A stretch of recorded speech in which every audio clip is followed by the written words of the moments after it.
வணக்கம் மக்களே. இன்றைக்கு யோவான் 12ஆம் அதிகாரம் வசனங்கள் 1 முதல் 25 முடிய. பஸ்கா பண்டிகை வர 6 நாளைக்கு முன்னே இயேசு தாம் மரணத்திலிருந்து எழுப்பின லாசரு இருந்த பெத்தானியாவுக்கு வந்தார். அங்கே அவருக்கு ராவிருந்து பண்ணினார்கள். மார்த்தாள் பணிவிடை செய்தால், லாசருவும் அவருடனே கூட பந்தி இருந்தவர்களில் ஒருவனாயிருந்தான்.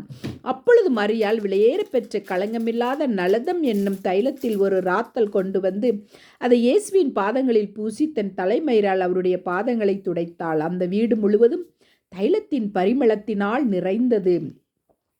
அப்பொழுது அவருடைய சீசரில் ஒருவனும் அவரை காட்டி கொடுக்க போகிறவனும் ஆகிய சீமோனுடைய குமாரனான யூதாஸ் காரியத்து இந்த தைலத்தை 300 பணத்துக்கு விற்று தரித்திரருக்கு கொடாமல் போனதென்ன என்றான். அவன் தரித்திரரை குறித்து கவலைப்பட்டு இப்படி சொல்லாமல், அவன் திருடனானபடியினாலும் பணப்பையை வைத்து கொண்டு அதிலே போடப்பட்டதை சுமக்கிறவனானபடியினாலும் இப்படி சொன்னான். அப்பொழுது இயேசு இவளை விட்டுவிடு, என்னை அடக்கம் பண்ணும் நாளுக்காக இதை வைத்திருந்தாள். தரித்திரர் எப்பொழுதும் உங்களிடத்தில் இருக்கிறார்கள், நான் எப்பொழுதும் உங்களிடத்தில் இரேன் என்றார். அப்பொழுது யூதரில் திரளான ஜனங்கள் அவர் அங்கே இருக்கிறதை அறிந்து இயேசுவின் நிமித்தமாக மாத்திரமல்ல, அவர் மரித்தோரிலிருந்து எழும்பின லாசருவை காணும்படியாகவும் வந்தார்கள். லாசருவின் நிமித்தமாக யூதர்களில் அநேகர் போய் இயேசுவினிடத்தில் விசுவாசம் வைத்தபடியால் பிரதான ஆசாரியர்கள் லாசருவையும் கொலை செய்ய ஆலோசனை பண்ணினார்கள். மறுநாளிலே இயேசு எருசலேமுக்கு வருகிறார் என்று பண்டிகைக்கு வந்த திரளான ஜனங்கள் கேள்விப்பட்டு குருத்தோலைகளை பிடித்து கொண்டு அவருக்கு எதிர்கொண்டு போகும்படி புறப்பட்டு, ஓசன்னா, கர்த்தருடைய நாமத்தினால் வருகிற இஸ்ரவேலின் ராஜா ஸ்தோத்தரிக்கப்பட்டவர் என்று ஆர்ப்பரித்தார்கள். அல்லாமலும் சீயோன் குமாரத்தையே, பயப்படாதே, உன் ராஜா கழுதை குட்டியின் மேல் ஏறி வருகிறார் என்று எழுதியிருக்கிற பிரகாரமாக இயேசு ஒரு கழுதை குட்டியை கண்டு அதன் மேல் ஏறி போனார். இவைகளை அவருடைய சீசர்கள் துவக்கத்திலே அறியவில்லை.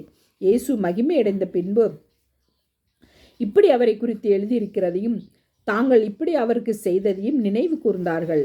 அன்றியும் அவருடனே கூட இருந்த ஜனங்கள் அவர் லாசருவை கல்லறையிலிருந்து வெளியே வரவழைத்து அவனை உயிரோடு எழுப்பினார் என்று சாட்சி கொடுத்தார்கள்.